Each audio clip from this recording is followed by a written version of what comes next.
Welcome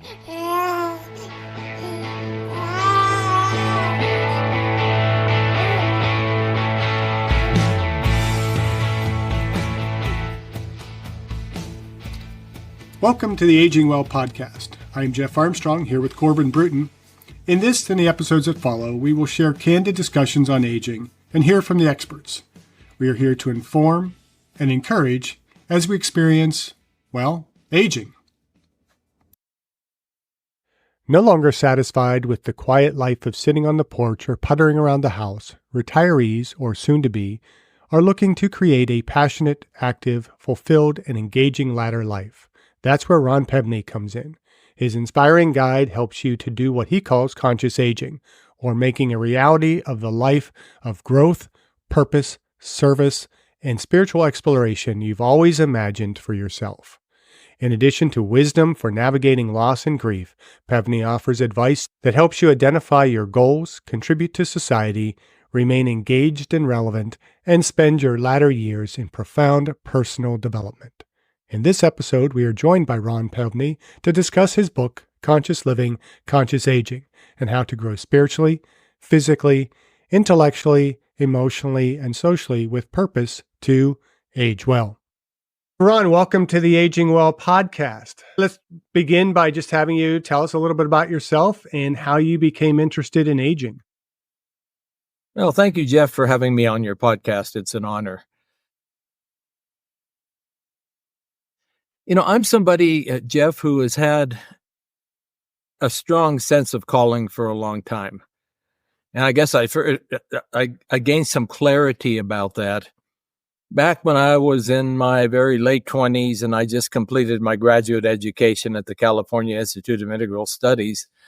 And it became apparent to me through a series of synchronicities and other wonderful events that what I was passionate about and what I had a talent for was helping people, or supporting people in moving through major life transitions. And so that's been basically the theme of my whole professional life up to this point, and I imagine it will be for as long as I have a professional life. I'm 75 now. For years, I was one of the first of the contemporary Vision Quest guides, offering wilderness rites of passage for non-native people experiencing major transition. I see how important those kind of rites of passage are, and we'll be talking about that, I'm sure. I had to do some other things to make a living. Most rites of passage guides don't make much of a living. And so, I've been a corporate creativity trainer, and I've worked for colleges and universities in various adult education capacities. But my calling, my work, my love has always been helping people in transition. And when I got into my early 50s and began to realize that perhaps I was aging, I certainly wasn't feeling the youth that I had felt before,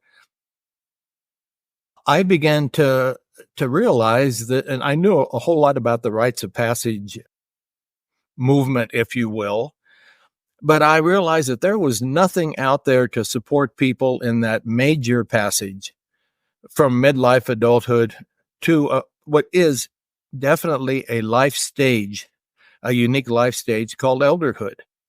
And as I was pondering these things, one day I get a phone call from two wise elders, Wes Burwell and Ann Roberts, who are about 15 years older than me. And they had heard about my work with rites of passage, and they said, Ron, we want to start some kind of a rite of passage program to support people in moving into elderhood. And you know all about rites of passage, and they were the wise elders. I wasn't at that point. And they said, would you join us? And so we got together and we created, I think, one of the first programs available anywhere to support people in entering elderhood. And, I learned a lot from this. I saw the incredible impact that this work had on people. But I always felt kind of like an imposter. They were the wise elders. I was only in my mid-50s, what do I know about elderhood? And so I basically was offering a prayer. Please give me the experience I need to help me to learn those things that are so critical if I'm going to be able to speak with some authority and authenticity about elderhood. And you got to be careful what you pray for, because lo and behold, I end up having a serious health crisis that could have taken my life. And I don't know about your experience, Jeff, but mine is that there's nothing like a serious health crisis to show you what's really important, to teach you some incredibly important lessons. And one of the main things that this crisis did, was help me to get a sense of the feelings of vulnerability and awareness of mortality and awareness of unfinished business and awareness of those things that were important for me to do if I made it through the crisis, all qualities that are so critical in aging well. And I recovered from that and went back to the work with my partners feeling, okay, I've got a little bit of credibility now. Not long thereafter, they reached the point where they couldn't do the work anymore. They passed the torch to me. I founded the Center for Conscious Eldering, which I direct in 2010. And that continues to be the work that I absolutely love, offering retreats around the country. And I've got 2 or 3 colleagues that join me in doing this work, doing some writing. I've written a book. It's wonderful to have a sense of calling, especially as you age. To know that there's a sense of purpose that is a reason for getting up in the morning, other than just kind of my own, at times creaky and achy personality self. And so here I am having the opportunity to talk with you, and I thank you. I'm not sure that I know I haven't had any kind of health awakening or anything like that has driven me to kind of follow this purpose of understanding aging well. But I guess it's maybe having been an exercise physiology professor for so many years. I teach a pathophysiology and exercise class. And I think I started to recognize very early that if I don't make changes, if I don't live a bit more consciously, then my aging wouldn't be quite as well. And I've also kind of been a bit more perceptive of kind of looking around. And so I think part of having this podcast is for me to bring in the elder, the wiser individuals like yourself, and to continue to learn more as I continue to age. And so your book, Conscious Living, Conscious Aging, is coming out in a new edition. It's an anniversary edition, I understand. Can you give us a little bit of overview of the book and what prompted you to write it? Well, this is the 10th anniversary edition. The first edition came out in 2014.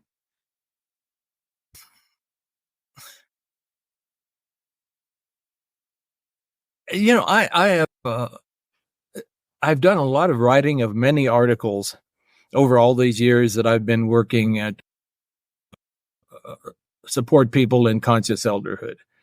And I never believed that, these articles were published by, small organizations, small newsletters, things like that.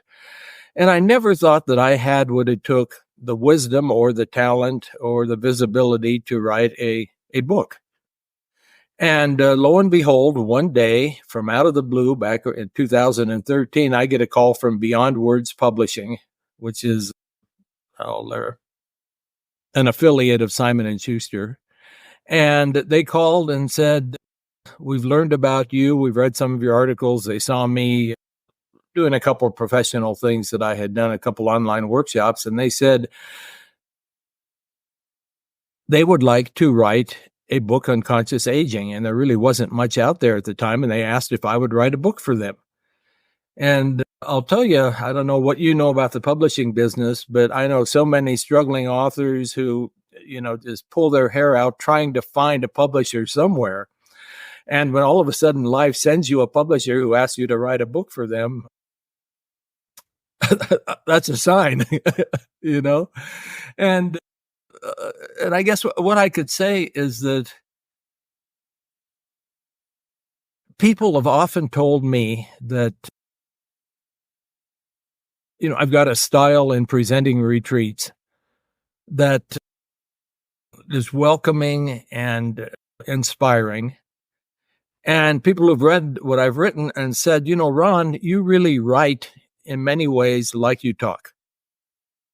And they said, you ought to write a book, but don't get caught up in having it be, look like an academic work. Write a book where the reader can really get a sense of who you are, almost like they're sitting with you. And that was one of the most important pieces of advice I've ever had. And so as I began to write, I drew from some of the articles I'd written, but I would sit there and I would imagine a group of 15 of us sitting around a fire, like at Ghost Ranch, New Mexico, where we have done a great many retreats over the years. And I imagine myself talking to them about various themes related to aging well and to what I call conscious eldering. And as I imagined saying that, I was just putting it on paper. And so my book, most people tell me, really has a sense of being with me, not sounding academic or pedantic or something. And I found that that's the way I could write without all the self-criticism and all the judgments and comparisons to other authors and all being in the way. Just write as I am speaking.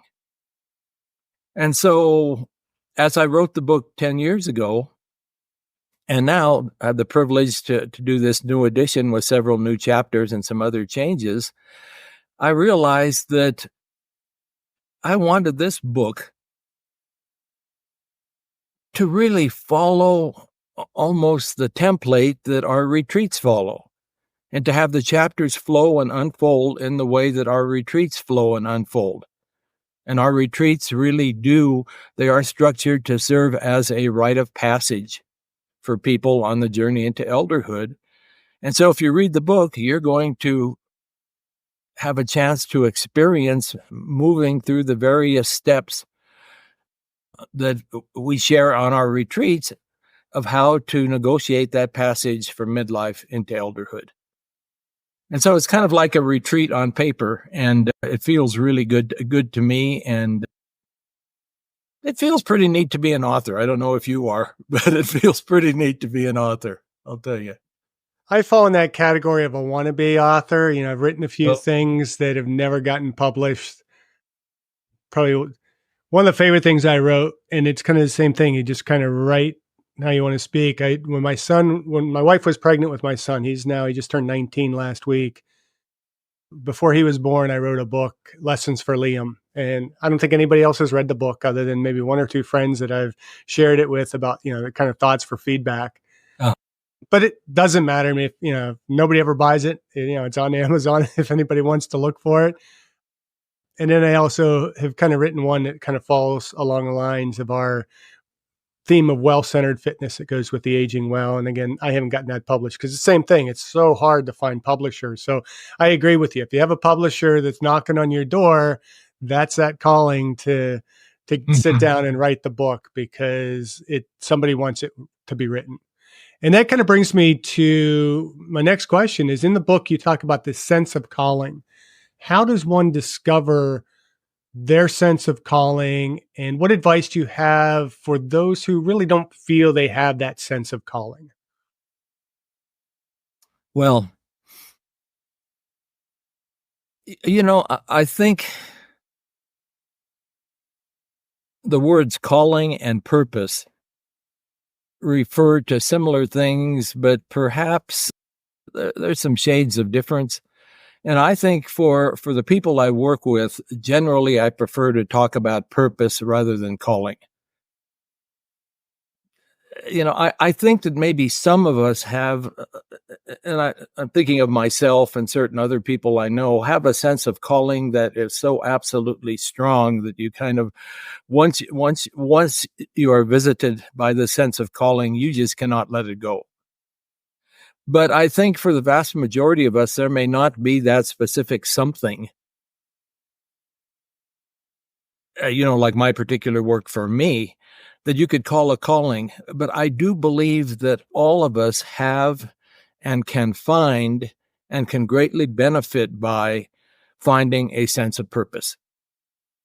And I'm sure you and maybe many of your listeners are aware of a lot of the studies and the teachers out there that show that perhaps the most important factor in healthy longevity, more important than exercise or what you eat or any of those kind of things, is having that sense of purpose. And I define purpose, and those that I really respect who are teachers of purpose really say that purpose is a reason for getting up in the morning that is bigger than just yourself. It's wonderful to get up, and if you look forward to the day to going and playing tennis or playing golf or fishing all day, that's wonderful. And I think those kind of activities are a wonderful part of a well-rounded whole lifestyle as we age. But the sense of purpose is about something that is bigger than just us. And, a lot of people don't know what that sense of purpose is, especially if they have had jobs, throughout their work lives that have not given them a lot of fulfillment. I think people who've had fulfilling jobs oftentimes have had opportunities through their jobs to live at least somewhat their sense of purpose. But yeah, I think speaking broadly, we can all have a broad umbrella sense of purpose, even if we don't have the specifics pinned down yet. And I think the person that I've learned more from about purpose than anybody, who's often viewed as the guru of purpose, is Richard Leider, Leider, and he wrote the best-selling book, The Power of Purpose. And Richard always says that if you're looking for a sense of purpose,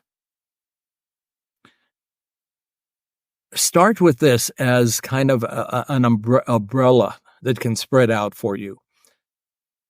Do your best to cultivate a commitment that each morning your biggest priority when you get up, your biggest priority is going to be how this day can I somehow grow and somehow be of service. Doesn't mean the whole day has to be, being of service or focusing on growth, but if that's your priority rather than just your own pleasure or entertainment or just how am I going to fill the hours or how can I be secure as I possibly can. If each day you are looking for opportunities to somehow grow and to somehow be of service, then embrace those opportunities and pay attention to what you feel as you do different things. And there are many opportunities to be of service. We all know that. And many opportunities to grow. And see, try different things out and see which ones start to bring you alive. You feel, this ignites a spark in me, and others of them don't. And the more you pay attention to your growth in the service, the more you're going to kind of hone in, okay, on what are some of the specifics where I'd like to put a lot of my energy because they really bring me really alive. And that's a clue as to what can play that important role of purpose in your life. What makes you feel most alive? And by alive, and I don't just mean temporary highs or cheap thrills or something. There's a certain aliveness that I'm sure you and your listeners and I all know where we just kind of feel inside, like our whole inside just kind of feels a wonderful aliveness and a joy and an energy flowing. And that's the kind of thing that we're looking for.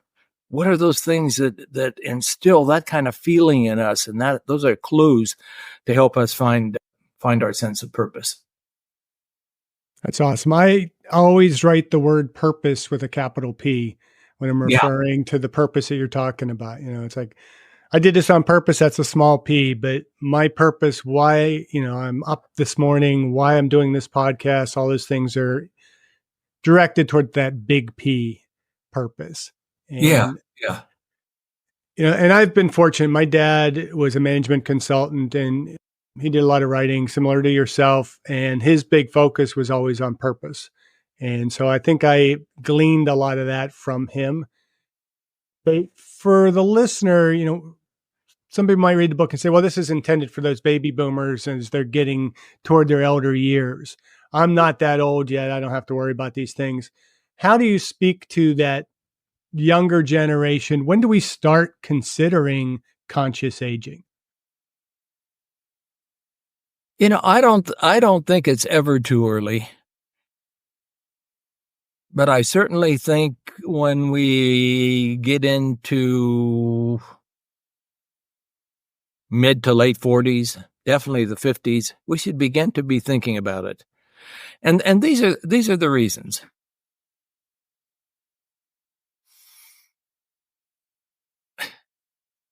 There's several reasons, I think. One is that I hear so many people who, 10, 15 years before they retire, they're constantly thinking about, man, I can't wait to retire from this thing I'm doing, that, for whatever reason. But so few people are giving thought to, what am I going to retire to? They know what they're retiring from. And I think we all know, I've heard of so many people whose health goes down the drain or who end up dying not many years after they retire because their life force was somehow directed to something. And all of a sudden with retirement, there's just all this energy with nowhere to go. And it's not like, a few days before retirement or a week before we take a retirement seminar somewhere and all of a sudden we gain clarity. A lot of these are the kind of things we have to be thinking about in the final years of our career, doing some exploration, exercising our curiosity, maybe doing some volunteering, trying to find those kind of things that may be really speaking to us as we move forward. The other reason, or another reason I think it's so important to start paying attention to this when we are younger, is that conscious eldering is very, very much about bringing clear energy to whatever we aspire to do in our later years. Clear energy without a lot of old baggage. And I think we all know how, as we age, we all, because we've lived the slings and arrows of outrageous fortune, we've all been wounded. We've all perhaps got resentments of others or ourselves, a lot of things that are unforgiven, a lot of old stories we tell ourselves about our lives that are usually how we're unworthy or we've been victims, life has screwed us over or whatever. All these kind of things that, we do our best to kind of, tamp down and mask, but they sap energy. They're what I and others just call old baggage. And a big part of conscious eldering and the work of conscious eldering is cleaning up a bunch of this stuff. So we don't have a bunch of people that we need to forgive, but we're still carrying resentments. We don't have old stories that are not healthy. We don't have wounds that have never been healed and we've never really done anything or even maybe sought help for healing the wounds. Those sap energy. And as we age, our energy is at a premium. And so if the energy we do have, if much of it is tied up with the past and stuff that has never really been examined and processed and healed, that energy isn't going to be there to support our aliveness and our vision and our growth and our service and our purpose and our joy as we age. And this kind of cleaning up the baggage isn't stuff you just do again, in a weekend or two, or you read a book or go to a seminar. It's stuff that takes a long time. Any kind of change takes a long time. And so the sooner we can begin to be looking at our lives and how we can bring as much wholeness as we can forward as we age, the better off we're going to be. And starting sometime in midlife is definitely not too early to begin to give thought to those kind of things. Yeah, I think even earlier in life is not too early to start thinking about those things. So how do you define successful aging or aging well?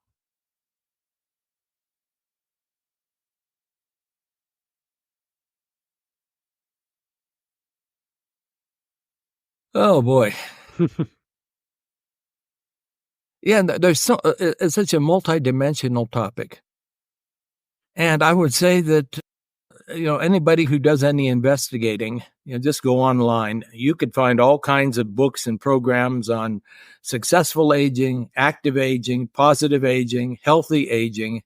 There's all the different ways of talking about how we can age well. And a lot of them, and there's conscious eldering and there's saging. Some people may be familiar with the saging movement. They have a lot in common. And I think they're all positives. They're positives because they are certainly a big improvement over the idea that I think maybe 20, 30 years ago was really strong in our society, that that aging was a time to just kind of get in the old rocking chair on the porch and withdraw from life. And many of these approaches really encourage and remind people that, hey, you can be out there and you can be active and you can be engaged. And you can have a vital life. It doesn't mean you just have to go sit on the porch and wither away. And so a lot of these approaches are plus everything healthy aging, everything we've learned about how our lifestyles can make a difference in our quality of life as we age. All those things are vital and important. I would say that what conscious eldering adds that I think is so incredibly important is a strong emphasis not only on what you can do as you age, but who you can be. It's a focus on the person that you can grow into. And I really, really believe, and I've seen it in the people I work with and in those I look up to as models for, of true elderhood. I've seen so many people who view their elder years as the pinnacle of their emotional and their spiritual growth. Even though they're losing, and it's inevitable, we're going to have physical diminishments. We can't deny that. Maybe even mental diminishments as we age. But those are compensated for, if you will, by the fact that in elderhood, it's like we are kind of programmed as we lose certain abilities. A lot of the abilities that we really defined as the abilities of our ego, as we lose those abilities, the spirit in us can shine through, the spiritual dimension in us, the dimensions of meaning and purpose, and a commitment to service, not just for today's world, but for the generations to come. That's always been the role of elders in their societies. All these things can begin to flourish in us. And so conscious eldering really takes a look at our inner growth into the fullness of who we can be, other than the kind of things that we have already been, throughout our lives. Something beyond that. That's why it's a unique life stage. And maybe it's a gift. A lot of people will have trouble with this one, but maybe it's a gift that we suffer certain diminishments, because if my body stayed strong forever until I'm 95 and my abilities stayed the same, then I would, of course, continue to want to act as if I'm 60 or 50 until I'm 95. But if there are certain losses that are just built into it, but certain things that can open up as we age, then it's such a wonderful opportunity to attain a kind of a fullness that we would never attain if we could be strong and vigorous and healthy until the day we're 95. Well, I want to be strong and vigorous until I'm at least 100, but I get the concept there of kind of creating space for the more spiritual development and wisdom and things that can evolve with us as we do go through the aging process. So I do think there's a bit of a balance in there. And Oh, yeah. when we talk about promoting health and longevity on the podcast, we generally consider 5, now 6 key physical behaviors. That's exercise and physical activity, diet, body composition, sleep, not smoking, and we recently added social connectedness. Why is community so important to aging well? Well, I definitely I think you're right on in including social connectedness as one of the key factors. And you recognize this because I am sure that you, as is the case with me, and maybe some of your listeners have seen some of the vast array of research from researchers around the world that show the importance of community in aging well. Community and purpose are the two really biggies in really aging well. I think human beings are social animals. And part of what makes us thrive and keeps all the hormones and the juices flowing that support our well-being is being in community with others.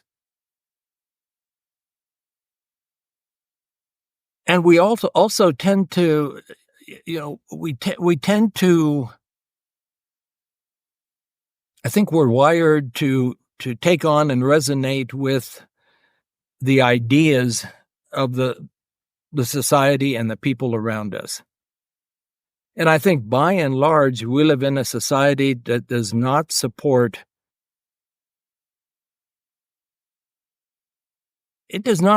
conscious eldering. I don't think our society has found a way to know what to do with older adults. And so that's why the norm, and maybe the ideal for many people, is to move into some retirement community and to be there and to focus primarily on themselves and on their pleasure and on their security, and not to focus on the service and the purpose and the kind of growth that I believe are such vital components to truly aging well in the broadest possible way.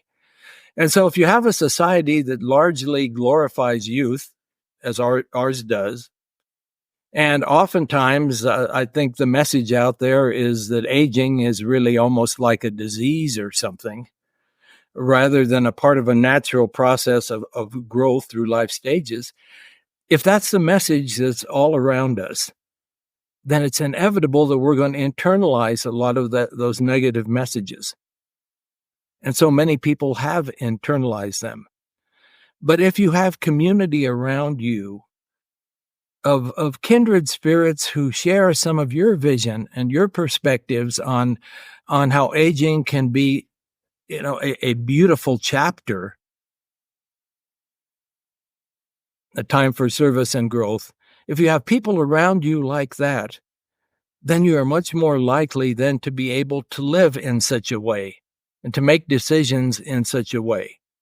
But if you're isolated from kindred spirits, then the voices of the mainstream world around you are what's going to dominate. And it is so hard to not internalize a lot of these ageist attitudes and beliefs.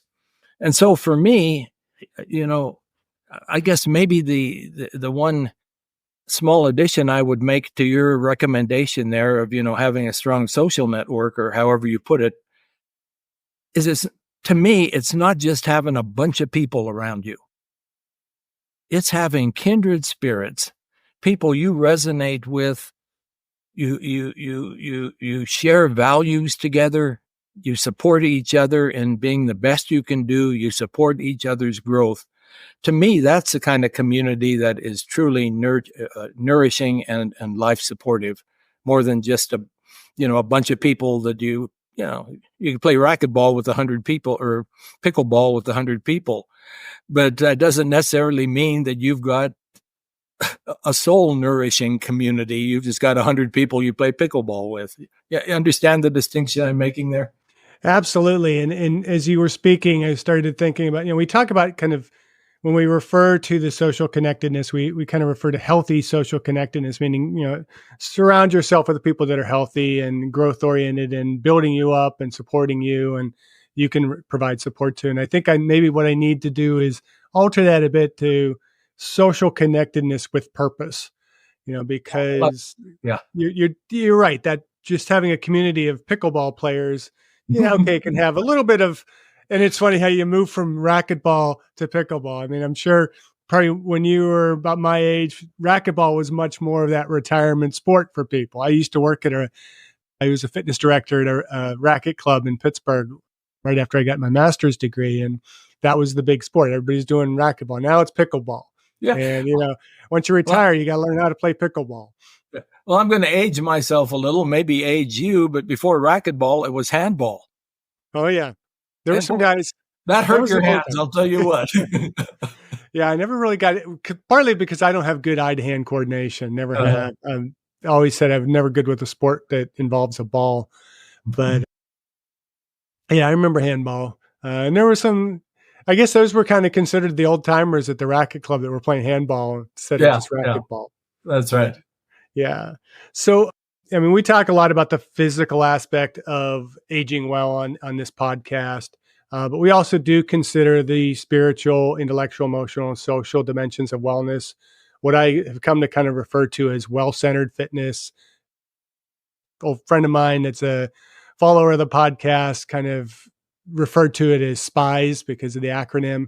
But how do these dimensions factor into conscious living and conscious aging? And I know you've alluded to it a little bit already, but let's dive into that maybe a little bit deeper. Okay.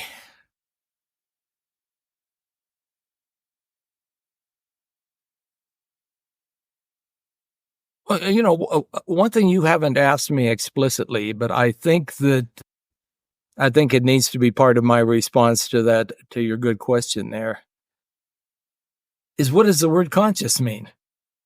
That's a good question. I should have asked it. Yeah. What is conscious aging or conscious eldering? And so maybe I can begin to speak to your question by saying a bit about what conscious means. I contrast the word conscious with unconscious, and I equate the word conscious with awareness. Okay.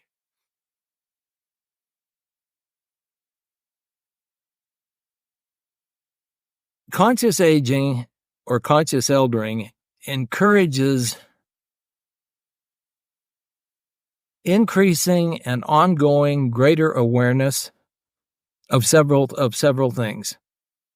Number one, when awareness of when we are living out of habit, and we all do, and the older we get, the stronger our habits become.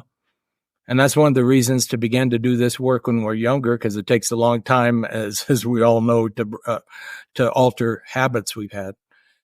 When we're living out of habit, as opposed to when we are really making choices of what feels most real and alive to us in any given moment or at any given time. That's living more consciously. Conscious is becoming more and more aware of the voices in us that are our own unique, authentic voice of who we are, what we should do, how we should be, what should be important to us, what we should aim for. What's our own voice versus all the voices we've all internalized, from our parents, from our society, the world around us. And those voices are strong. Conscious is very much being aware of, or as aware as we can possibly be, let's say becoming increasingly aware of all those shadow elements in us. And many people, I'm sure many of your listeners have some awareness of the word shadow. Shadow are those parts of us, those patterns in us, those energies, those ways of thinking and feeling and acting that we're hardly aware of, if at all. But they rule our lives in many ways. All of a sudden we think we're going along just fine and something triggers us. And all of a sudden, here's this whole flood of emotion, and we're caught up in a bunch of feelings and stuff, and we don't know what they're about. And that's shadow stuff that we don't really have much familiarity with. So conscious is becoming more and more aware of those kind of things, because there's some of that baggage that can sap our energy as we get older. Conscious is becoming aware, increasingly aware of our interdependence with other human beings and with the whole planet and with all of life. That really we're not just isolated beings living our own lives, that we are totally interdependent. And the more we realize this interdependence, the more we're going to realize that the choices we make impact others than just us. And the more we're going to realize that if we make a commitment to try to be of service to others, that we're benefiting the whole greater whole as well as benefiting ourselves. Yeah, conscious is, and I think the last thing I would say is conscious is becoming more and more aware that at our very core, we are much more than just our personality selves and our egos, that we are spiritual beings inhabiting these physical bodies and these personalities and these egos. And so the more we're able to become more and more aware of all these things I just mentioned, the more we gain a sense of who we really are, of what's really most important to us,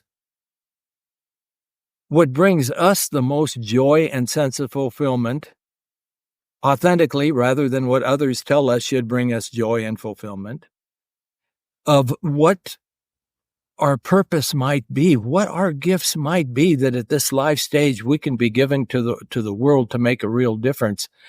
I think that the more conscious we become, the more able we're to embrace and to live all these qualities that you teach, and to do it in a way that is our way, that feels authentic and feels alive to us. And we're doing it for that reason, and not because some authority. Even Jeff Armstrong told us that this is a great thing to be doing. There are many resources out there, but knowing which ones truly resonate with us, our own unique self, and using those resources is how we live consciously and are able to incorporate into our lives all those qualities that you teach and you talk about. So did that begin to address your question?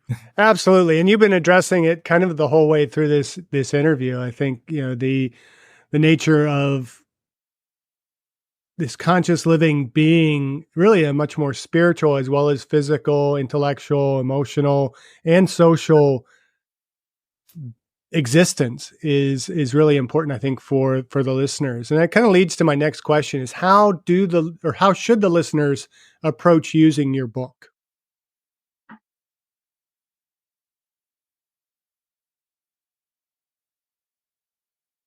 Well, some books are meant to be page turners, the kind you read when you're in the airport or in the airplane.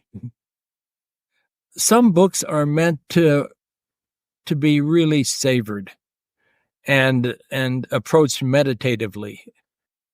And I think my book is one of those books that is not meant to be raced through, but it's meant to be carefully read through, carefully savored. And, as I said at the beginning of our talk, Jeff, I structured my book so that it follows the flow of one of our retreats. And our retreats are structured to follow the flow of the whole process of rites of passage. And I know a lot about how rites of passage around the world, even if they have different outward forms, follow a certain dynamic.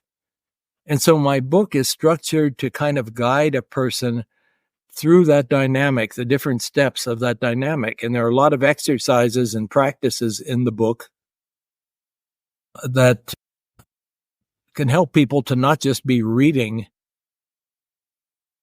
and getting yet more concepts. My God, we're all full of concepts. But what good concepts don't do a lot of good unless we have some way of taking them and integrating them into our actual lives. And so to approach the book almost as if you were on a retreat. And, I'll tell you that there have been and continue to be a lot of people who use my book or other good personal growth books, including in the aging field.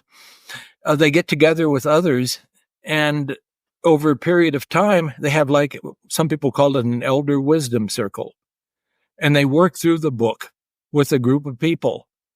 And they work through the chapters and discuss, do the practices, and then they move further. And, over the course of a bunch of weeks, they complete the book. They have had an incredible experience of community and community support, done a lot of the practices, and hopefully it's benefited them. And so I encourage people, if you're doing any kind of personal growth work, whether it's conscious eldering or many other kinds, back to the theme of community that you brought up, find other people to engage with it together rather than doing it in isolation. There's a certain synergy there that'll make it a much more powerful experience than if you're just sitting in your chair reading it by yourself.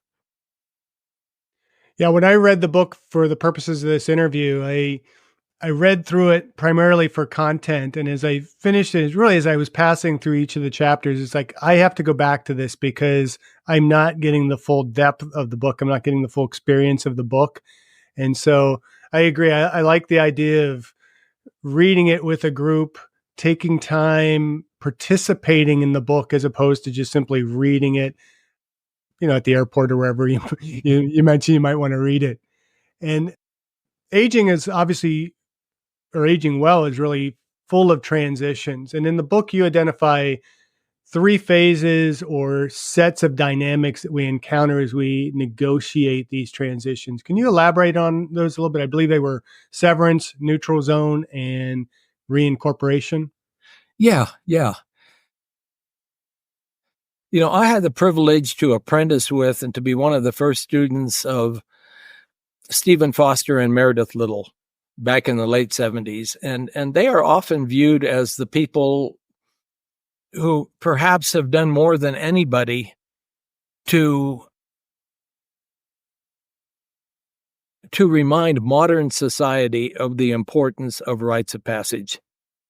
I mean, societies around the world have known that forever, and they build it into into the society. That's how they taught their young people growth happens. So Stephen and Meredith studied rites of passage extensively. And what they did is they created a form that incorporates the dynamics that are central to virtually all rites of passage around the world, even though the outer forms really differ. Going on a mountaintop in South Dakota is a different experience than doing a walkabout in Australia. But those are all rites of passage that followed basically the template of how people grow through the process of transition. And these are those dynamics. When major change is upon us, whether it's a change in life stage, like from youth to adulthood, whether it's a midlife transition, whether it's the passage from midlife to elderhood, the first dynamic that happens is that there is a real inner letting go that wants to happen. We can't, if we're going to move to a new chapter, we can't carry everything with us who we have been. Something needs to be shed. Something needs to be let go. A beautiful metaphor is the snake sheds its skin before it can then grow a new skin that's larger, that can accommodate the snake as it grows into a new phase of its life. Yeah, that's just one example. And so the first dynamic is called severance, and that basically means letting go of that from the past that has served you in the past, perhaps defined you in the past, but it's not going to serve you moving forward because you're growing into a new stage. And if you try to take all that with you, you just can't. You just can't hold on to all of that any longer. Once it takes too much energy to try to hold on to it. And for the other, it's not going to feel alive anymore because internally you're growing beyond it. And so it's getting in touch with what you need to let go from the past. And that's a big part of what I call the inner work of conscious eldering is life review, looking at our past, examining it, seeing what needs to be healed, seeing where forgiveness is needed. Old stories need to be changed. The ways that we've identified ourselves that it's time to let go of. And also getting in touch with what are those qualities from the past, those things I've learned about myself that I need to hold on to that are important for me to carry into the next chapter. And the next dynamic, and these don't, nothing happens exactly sequentially, even though when you create models, it always looks sequential. They kind of interweave each other. But the next dynamic is often called the neutral zone or liminal time. And that's where the psyche enters a space where we're no longer who we have been, but we don't know who we're becoming. And it's an in-between time that can be incredibly uncomfortable. We can feel lost and adrift. What used to have meaning doesn't anymore, perhaps, but we just don't know what's really calling. It can be a lot of dark emotions and unprocessed stuff comes up that's kind of been held down really well when we're well established in a phase of life. A lot of these difficult things come up. And yet at the same time, in the middle of all that, there can be some incredible glimpses of what's calling us next. What the next chapter might be, but they might just be glimpses. They might be fleeting and then they go away. But it's important to pay attention to those glimpses, and it's important to trust the process, to trust that just because we feel lost and adrift doesn't mean we've lost it and we're forever screwed.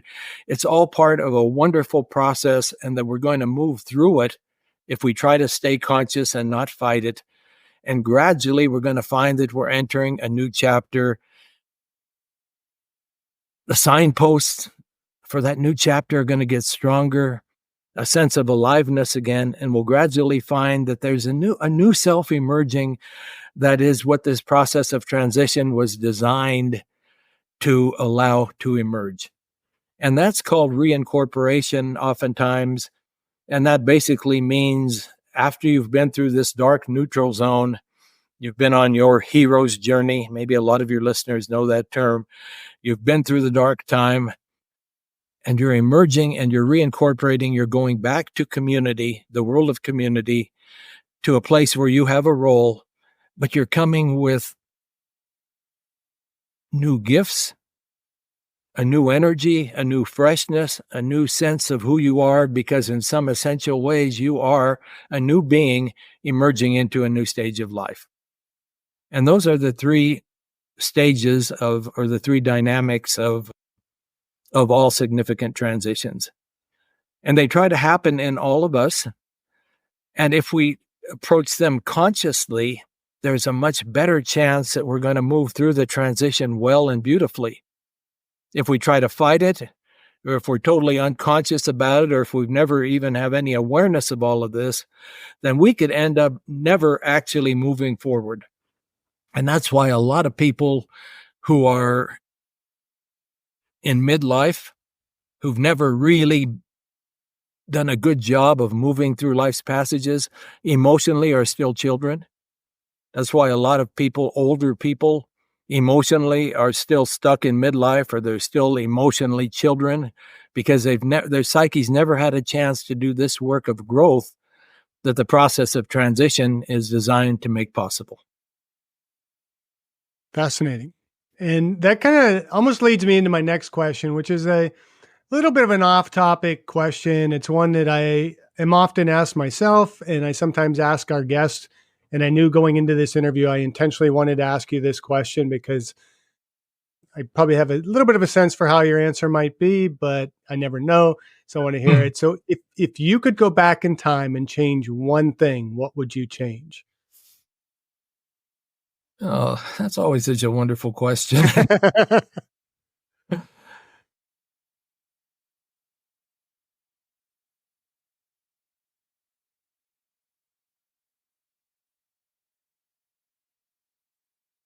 I think what I would change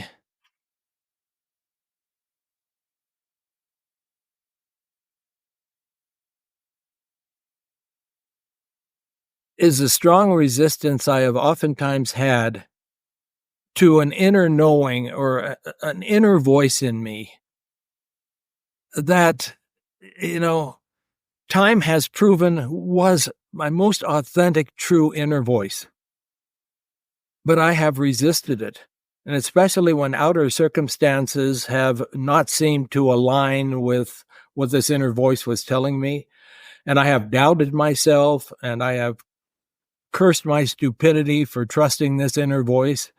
And I have cursed God at times and I have made life a lot harder on myself because I have placed my trust in what the world around me has told me my life should look like, rather than trusting a deeper knowing of what wants to unfold in me. I'd be much more trusting and much less cynical, and I've been cynical a lot in my life, and I still have those those days, you know.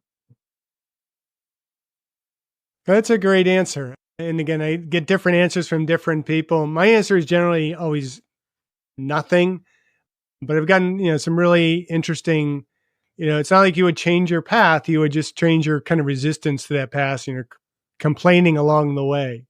Yeah, And yeah, that's probably good advice that, as we're going through this conscious eldering and going through life, to just live in that moment, not complain about it, listen to your inner voice, and know that it's taking you to where you need to be going. So pay attention consciously and listen to where you're supposed to go, why you're supposed to go there, and what you're supposed to do once you get there. I yeah. And the more you pay attention to that voice, the more I pay attention to that voice, the more I know how I can show up in the world in a time when the world urgently needs the gifts of conscious elders because this world's in crisis. And I can know my authentic way of living as a conscious elder. I'm not going to find that in any book, or nobody's going to tell me, even though, books can help guide me or retreats can help guide me, but it's this inner voice that knows. And as we go through this transition from midlife into elderhood, this inner voice is speaking to us saying, Ron or Jeff, this is how you can be an elder. Your way, not what somebody else tells you. This is your way. But you have to quiet down enough, and it takes quiet. My God, we live in a world full of noise and inner chatter. A lot of people can't go for 1 minute of silence without scrolling on their phone just to get stimulation. We need quiet to hear this inner voice. We need to be in nature. We need to quiet down to hear that still small voice that tells us how we can age well, how we can actually become the elder that some of us aspire to become. We can't just Google it. Well, you could try. Yeah, you can Google all you want. I think that's some of the younger generation. I think that's kind of where they're at in terms of, thinking. But Ron, this has been a fascinating conversation. Is there anything else you'd like to add that maybe we missed? Because I know, we really want to talk about the book, and I think we've talked a fair amount about it, but there might be some key points that we missed that I'd like you to be able to kind of share. Where can the listeners find your book? Where can they learn more about you or connect with you? Do you have a web page, social media, all those fun younger generation things? Okay, well, I'll take just a few minutes here if we got just a few. First, to answer some of those specific detailed questions. We've got what a lot of people think is a really useful website with tons of good information. It's centerforconsciouseldering.com. Centerforconsciouseldering.com. My contact info is in there. My book is called Conscious Living, Conscious Aging, Claiming the Gifts of Elderhood. It can be found anywhere that you can get books, or it can be ordered, and it benefits me the most and my work the most if you order it from my publisher, Beyond Words Publishing. You can just Google that. And I'd just like to put in a plug for something that most people don't know about, but I think it's tremendous and it's growing, and that is bookshop.org. You know about that, Jeff? I don't know. Well, imagine a company where you can buy most of the books that you could get on Amazon. Might cost you a couple bucks more, but this company's mission is that 10% of the money they get from every book sold goes to a local independent bookstore. I live in Fort Collins, Colorado. If I buy a book through Bookshop, they give 10% of that to one of the small independent bookstores in Fort Collins, Colorado. And so for people who aren't enamored with perhaps the size and scope and whatever of Amazon, I recommend Bookshop. Now, I guess the one other thing I'd like to say in closing, I made the comment a while ago that the world needs the gifts of conscious elders. And I guess I'd just like to say that we live in a time when the crises are so grave. I think we all know that. You'd have to be a fool to not recognize that we need a lot of conscious people who have lived long enough to gain some perspective on life, to see what are those enduring values that are critical for the well-being of our people and our children and the future, and who have some awareness of their gifts and who've had a lifetime to develop certain gifts and talents. And to have, a whole generation of these people primarily living just for themselves, rather than having a sense of the importance of serving as an elder with a role to play in their society and in this world, I think is an incredible loss. And so I guess I just encourage your listeners, yes, make sure that you have enjoyment in your life and you're passionate about things, but also make sure that you find your way of contributing, because this world needs your gifts, needs my gifts as a conscious elder. That is great advice. And I would love to end there, but I have one more question for you. And that one last question is a question that we ask all our guests. What are you doing personally to age well?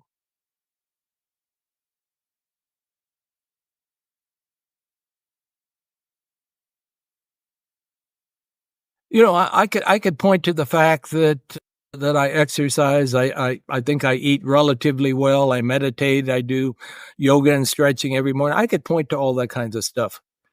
And it's true. And it has certainly been valuable to me. But the bottom line is that my sense of purpose gets the juices flowing in me, Jeff, in a way that is vital to my well-being. And one way I know this, I had, after that health crisis I talked about 15 years ago, I had another one 2 years ago, and it was really serious. And I am absolutely sure that my recovery from that was due to the fact that when I came home, what got the juices flowing was me putting out a newsletter I put out every quarter, doing some writing, planning our next retreat, having conversations with various people, including people like you, about what's so important to the sense of calling that I have.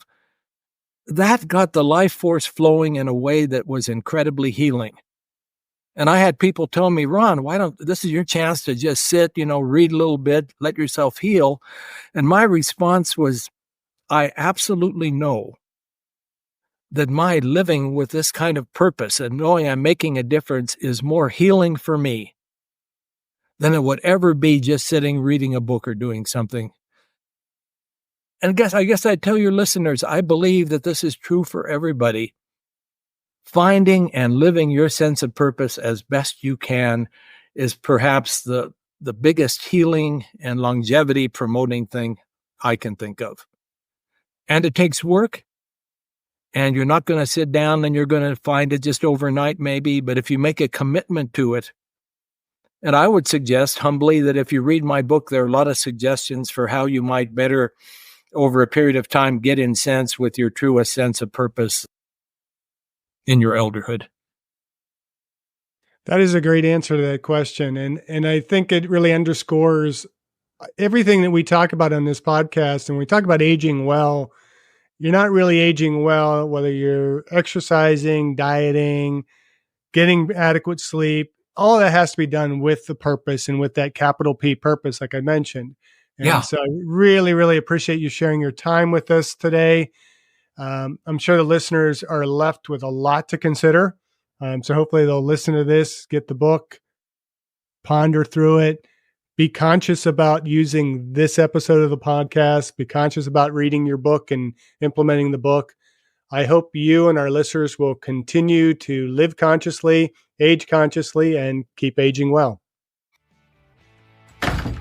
Thank you for listening. I hope you benefited from today's podcast. And until next time, keep aging well.